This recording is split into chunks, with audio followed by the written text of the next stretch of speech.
نحمده ونصلي على رسوله الكريم اما بعد فاعوذ بالله من الشیطان الرجیم بسم اللہ الرحمن الرحیم۔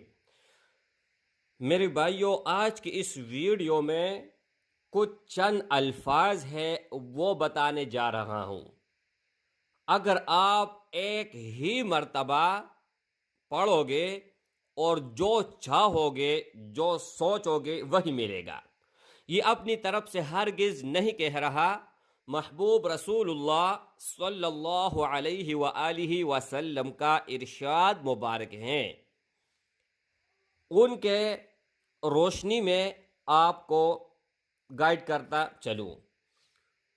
اس سے پہلے اجازت ہر کسی کو عام ہے، اس کی اجازت لینے کی ضرورت نہیں ہے، جبکہ محبوب رسول اللہ صلی اللہ علیہ وآلہ وسلم نے ارشاد فرمائی ہے، تاکید فرمائی ہے اس بات کی۔ اور انشاءاللہ تعالی صرف ایک مرتبہ پڑھو گے، 1 منٹ بھی آپ کا نہیں لگے گا۔ میں نے خود کئی بار اس پر تجربہ کیا ہوا ہے، اور جب بھی یہ الفاظ مبارک میں نے پڑھی ہیں تو اس ہی مہینے میں کبھی مجھے کسی چیز کا پریشانی نہیں ہوا ہے۔ محبوب رسول اللہ صلی اللہ علیہ وآلہ وسلم کا ارشاد مبارک ہے کہ جب بھی آپ نیا چاند دیکھیں، چاہے آپ پہلی دن دیکھیں، دوسری دن دیکھیں، 10 دن بعد دیکھیں، لازمی نہیں ہے کہ پہلی ہی دن آپ کو چاند نظر آ جائے۔ نہیں بھائی، جب بھی 10 دن 15 دن جب آپ کو ذہن میں آیا، ویسے عام طور پر 2-3 دن بعد لازمی ہر کسی کو چاند نظر آ جاتا ہے، ٹھیک ہے۔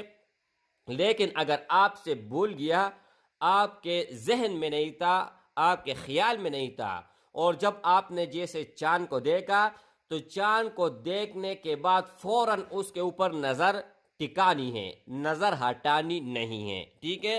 اور آپ لوگوں نے ایک مرتبہ یہ کلمات مبارک ادا کرنی ہے، اللہم احلہ علینا بالیمن والایمان والسلامت والاسلام والتوفیق لما تحب وترضى ربی وربک اللہ۔ یہ چند الفاظ ہے، اسکرین کے اوپر بھی میں لگا دوں گا، اسکرین شاٹ آپ اس سے لے سکتے ہیں۔ اگر زبانی یاد نہیں ہے تو دیکھ کر بھی آپ اس کو پڑھ سکتے ہیں، ٹھیک ہے۔ اگر کسی کو زبانی یاد ہے تو چاند کی طرف دیکھ کر نظر ٹکا کے آپ لوگوں نے اس کو پڑھ لینی ہے، اور پڑھنے کے بعد اللہ سے جو بھی اس وقت سوال کرے گا تو اس ہی وقت فوراً قبول ہوگا۔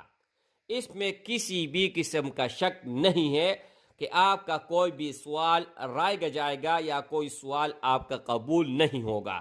ویسے تو حدیث شریف میں آتا ہے کہ کوئی بھی مسلمان مومن مسلمان سوال کرتا ہے اللہ سے تو اللہ جل شانہ کوئی بھی سوال ایسا نہیں ہے کہ اس کو قبول نہ کرے، لیکن ان کے 3 آپشن ہوتے ہیں، اور اس کے ایک آپشن ہے۔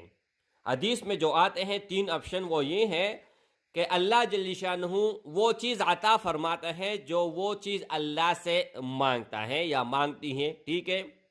دوسری، اگر وہ چیز نہیں ملتا تو اللہ جل شانہ آخرت کے لیے ذخیرہ کر دیتا ہے، یا اس کے اوپر تیسرا، یا اس کے اوپر کوئی مصیبت آتی ہے، بلا آتی ہے، آفت آتی ہے تو اللہ جل شانہ دور کر دیتی ہیں، ٹھیک ہے۔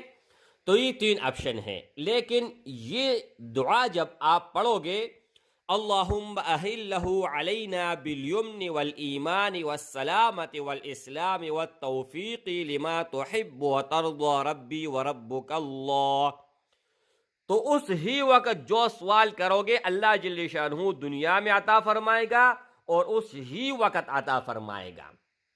لیکن اگر آپ کا ایمان اور عقیدہ پختہ ہے، کیونکہ اللہ خود فرماتے ہیں جو مجھ سے مانگتا ہے میں خوش ہوتا ہوں، جو نہیں مانتا اللہ جل شانہ فرماتے ہیں مجھے غصہ آتا ہے اس پر جو مجھ سے سوال نہیں کرتا، جو مجھ سے نہیں مانتا، ٹھیک ہے، تو اللہ جل شانہ سے مانگنا چاہیے، ہر چیز مانگنی چاہیے۔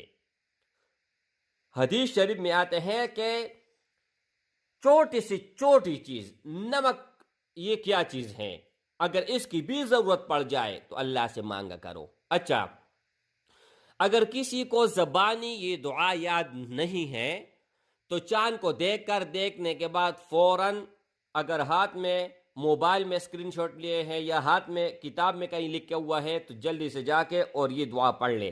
پڑھنے کے بعد پھر آپ جائیں اور چاند کی طرف دیکھیں، اور جو بھی آپ نے مانگا ہوگا، جو بھی آپ مانگتے ہیں تو اللہ جل شانہ اسی وقت عطا فرمائے گا۔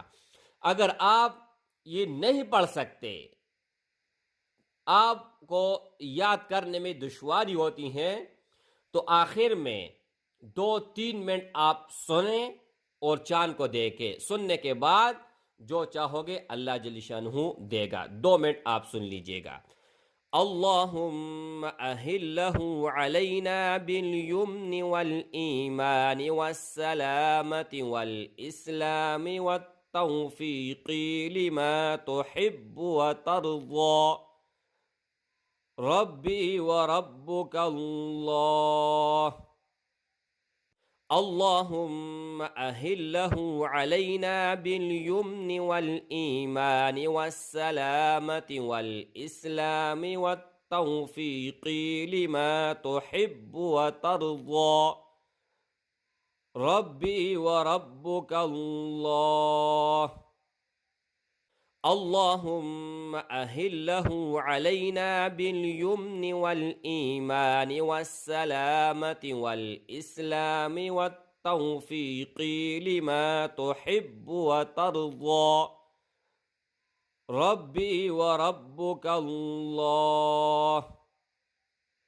اللہم اہلہ علینا بالیمن والایمان والسلامت والاسلام والتوفیق لما تحب وترضى ربی وربک اللہ۔ اللہم اہلہ علینا بالیمن والایمان والسلامت والاسلام والتوفیق لما تحب وترضى ربی وربک اللہ۔ اللہم اہلہ علینا بالیمن والایمان والسلامت والاسلام والتوفیق لما تحب وترضى ربی وربک اللہ۔